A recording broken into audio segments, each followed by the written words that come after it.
So friends, as we are all talking about AI replacing jobs, taking away jobs, if you are coming from L1, L2 support background, network support background, then I think this question might be coming to you also. And you must be thinking how you can upgrade yourself from your current career and pivot to some other career within your domain. So today we will talk about 7 networking skills. Like networking means like whatever traditional networking you have been doing, what top-ups you can do. And these are not technical top-ups, these are a mixed kind of top-ups. So it has a mix of technical as well as some soft skills. Okay, so I have named this as upgrade framework so that you don't forget it. So let's understand one by one all these 7 skills which you need, and I tell you that if you can master even 3 or 4 out of these, then AI can't replace you, because you would be moving very fast to your next career pivot. So let's get started.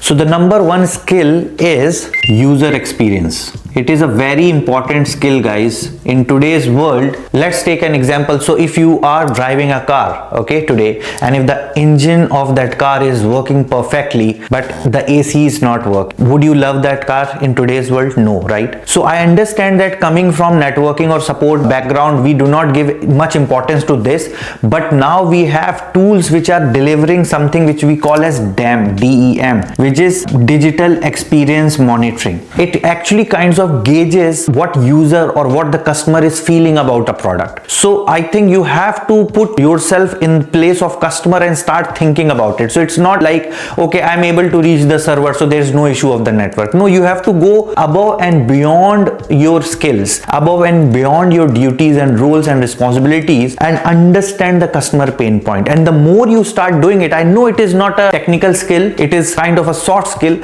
but there are tools now which gives you those scores, which gives you the customer satisfaction scores, so you can start learning it. I know you might be thinking, no, I'm too junior to understand. No, you are good enough for it. Just put yourself in customer's shoes. Whenever you are visiting a mall, whenever you are visiting any kind of a restaurant, you are also deciding, right, how the feel of that restaurant is the wait line is too much, is the food good enough or not, and then they ask you to rate on Google reviews. They ask you, right? Why they ask you? Because they have to decide how the chef is performing, and that performance will be driven by how you are liking the food. I'm just giving you this so that it gets into your brain. User experience, guys, focus on that. In any role, focus on user experience. It's not all about closing tickets and just getting rid of any kind of technical issue. It is way beyond. It is moving to that level where it will be expected from you. Second is programmability. Programmability means that now you need to move from CLI to APIs. You have to move from typing commands to coding. You need to know the APIs like Restconf, Netconf. I know there would be others as well, but you have to start understanding how you can move from your normal CLI commands to Python or Ansible, how you can create YAML files, how you can automate your network infrastructure. You have to start getting into those digital tech stack, start understanding a bit of coding. And now with AI, it is a no-brainer. Even with simple prompts, you can generate this code, but it won't help you in a production environment if you are not making your fundamentals. You need to understand a bit about object-oriented programming, a bit about what are objects, what are classes, and how Python is different from some other language like Ruby. I'm not saying you go into that depth. What I'm saying is get comfortable with coding, because coming from these support backgrounds, you don't often get this kind of an exposure, but the sooner you do it, better it is for you. I think there is a very good free book, I will tell you. It is online available, which is Automate Anything with Python. I think it is a free open source book. It also comes with a hardcover, but you can access it online, and it gives you everything which you can automate in your daily life in Microsoft Excel, other things like I don't remember what it is, but there are multiple utilities which you can make using Python. It is a very good book to have next to you whenever you are free. Just start doing a bit of scripting in Python, start understanding the syntax, and I think that will get you to the next level. The third thing, G stands for governance, and what it means is, governance means that now you need to be those eyes which monitors your AI operations, because very soon we are going into this AIOps era. We are actually already entered,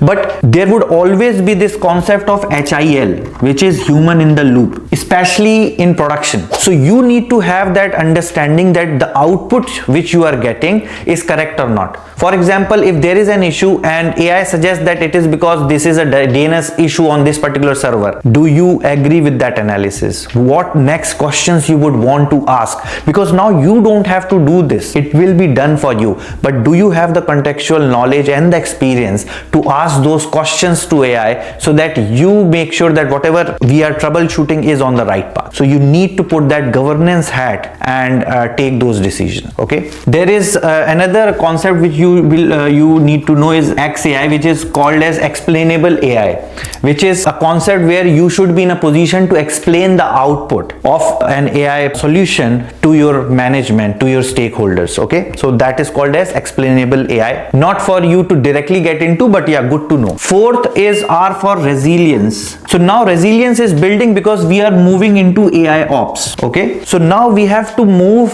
from reactive to proactive mindset. Okay, here we watch error logs once the issue has occurred. We should be watching telemetry and observability. Okay, so that we can predict that looking into this telemetry data, I can predict, I can gauge that something is going to go wrong, which definitely AI will help you with. But then you also have to come with that predictive mindset, and you have to gauge these things even before it happens. I think this is a very good thing to have. And if you can build this by using AIOps tools, because now you don't have to do that heavy lifting, but if you can get that flavor of using telemetry tools, then yeah, this would be an added advantage to your current skill set. The fifth one is architecture. What do you mean by that? I mean hybrid architectures. So now you have to understand that you need to come out of this on-prem data center kind of world and move towards cloud, because a lot of things are moving to AWS, to Azure, but not 100%. So adding this hybrid cloud skill set would mean that you know how DC connects to AWS and Azure. You know concepts like AWS Direct Connect. You know what is VPC peering. All these kind of concepts which are more prominent towards cloud networking will be a very good thing for you, because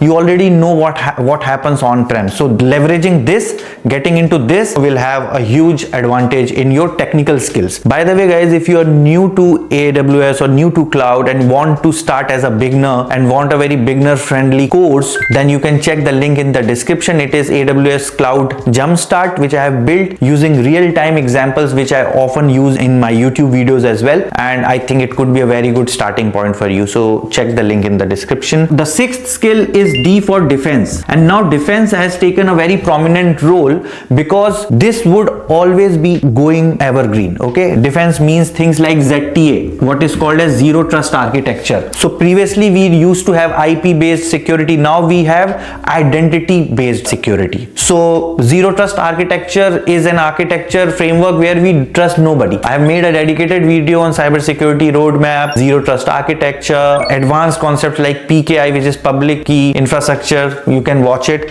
But yes, this is also one of the things you can start honing. You can start understanding how ZTA works, how identity and access management works, how API security works. Now don't get overwhelmed by all these jargons. Okay, pick a very small project, do it by your own. It could be a very simple exercise, and you will start implementing these bits and pieces there. Or else you can enroll in a full-time course or some organization in your own company, or just read online, or just do something in ChatGPT or in Gemini or in Claude, these different Gen AI tools. You have this feature called Learn. Go to Learn feature, exactly tell what you are looking for, give your CV, give your target role which you are targeting, ask what should be the learning roadmap. You won't need me, you won't need this video. Okay, I'm just making it because I felt that I could add some value, but I think if you put that into AI, it would give you 100 times better result than this one. Okay, and then go step by step. Just tell AI that I am a beginner, I have no experience, and I want to do this by this much time. This is my experience, this is my CV. Tell me how to do it. Tell me as if I am a class 5th student,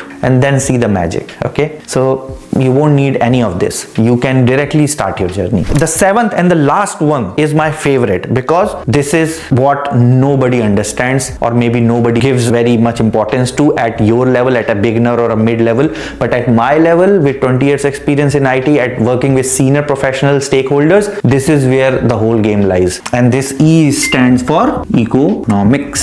So economics all means how you are managing your money. Where are those dollars and rupees getting spent? So if you are a person who starts taking interest in this, you are starting to understand how FinOps works. We have a video on FinOps as well. You are start understanding how the CapEx, capital expenditure, and operational expenditure functions in cloud, how the billing works, what are the services which cost the maximum. For example, you are running a workload, and you can go and you can tell your organization that I have just seen that the data egress cost is touching $5,000. So there is definitely some application which is sending a huge amount of data outside our network. Imagine if you just see this, go to your managers and highlight it. Your developers would be surprised how the network team is coming up with this. Okay, so talk in terms of economics, talk in terms of how you can save money for your organization. Okay, and it will really put you apart. It will make you stand apart, because you would not then be talking at a plain level, at just a very basic level. You would be talking about business, you would be talking about economics,